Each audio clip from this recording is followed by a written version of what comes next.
Welcome, RC enthusiasts. Here we are for another edition of a little bit different venue for tanks.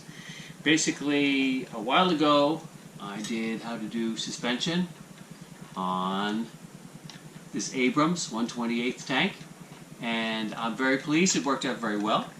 Now, I've actually had some people ask me would I do it with the German TIGER tank.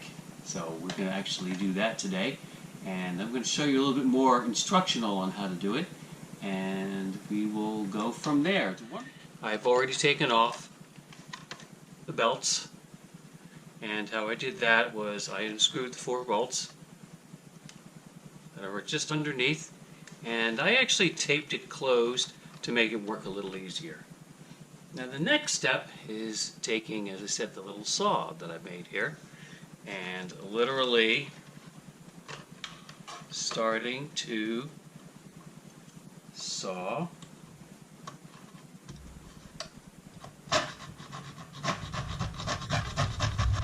this off.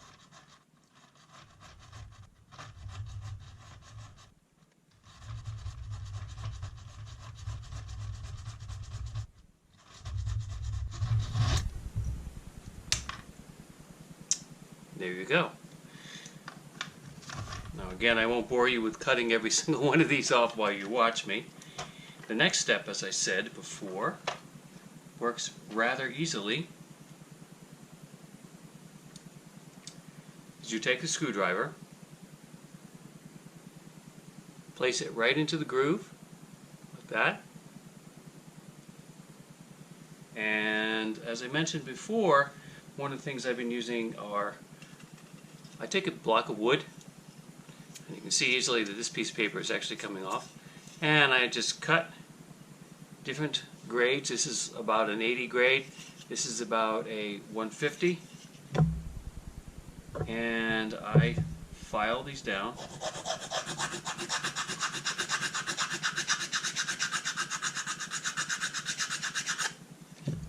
Just keep filing them until I get them pretty tight.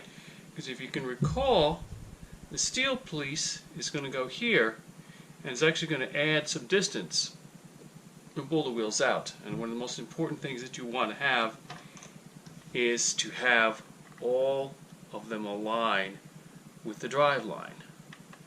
So you have to kind of play around with it a little bit. And you might have to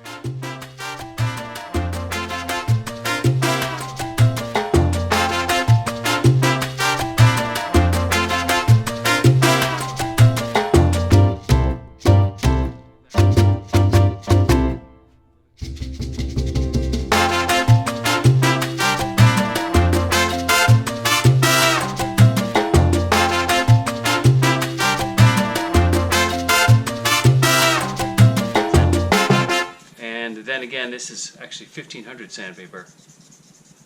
Helps to polish it off a little bit. And there's always going to be a little bit of residue at various points. And as you can see, I've done 1, 2, 3, 4 so far. And I will do the other ones.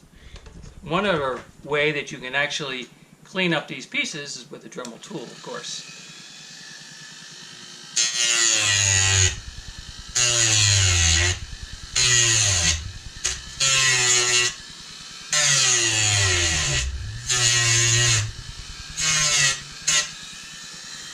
Keep it at very slow speed.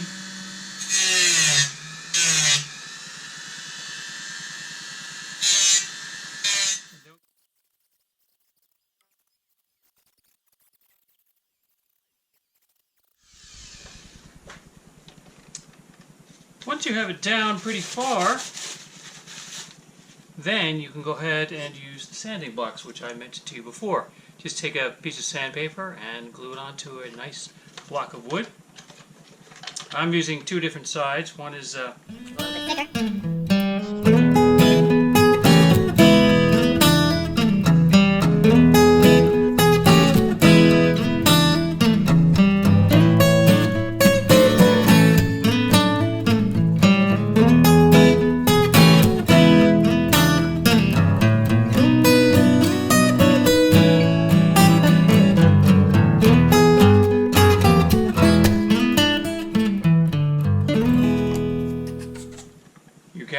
want to also do the wheels, a lot easier to do it with a Dremel.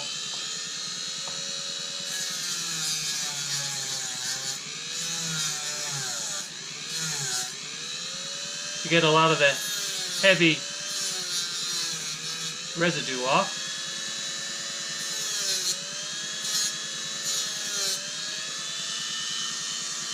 So this way I offer you two different ways that you can actually clean up the wheels.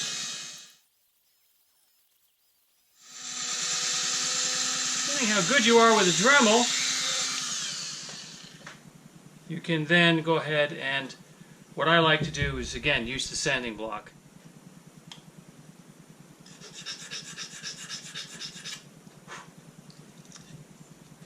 So I'll finish up the other wheels and I'll stay tuned for the next step.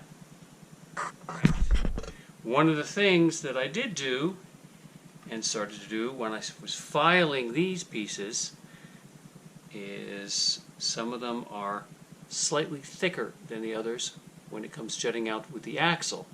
The reason being is that we have the motor at this point, and the motor is going to be up a little bit higher because of this little expansion piece that they have on there. So just wanted to share that with you. And this is side one. I'm going to be drilling holes. I'm going to be actually making the metal plates.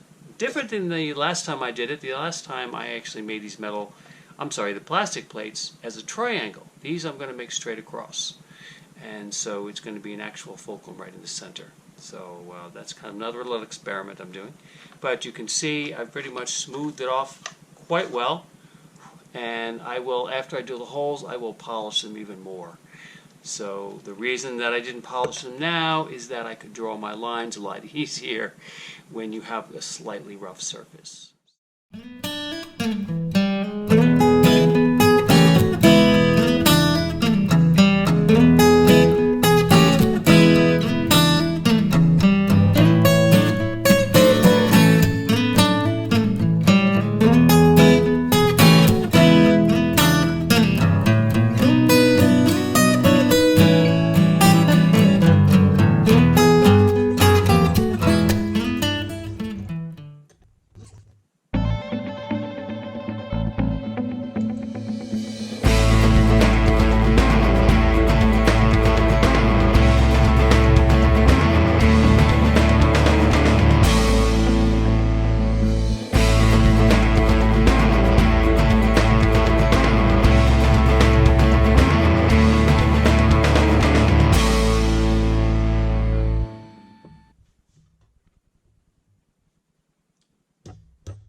here we have all of the fulcrums and the pieces put on, and you can see that it works quite well actually.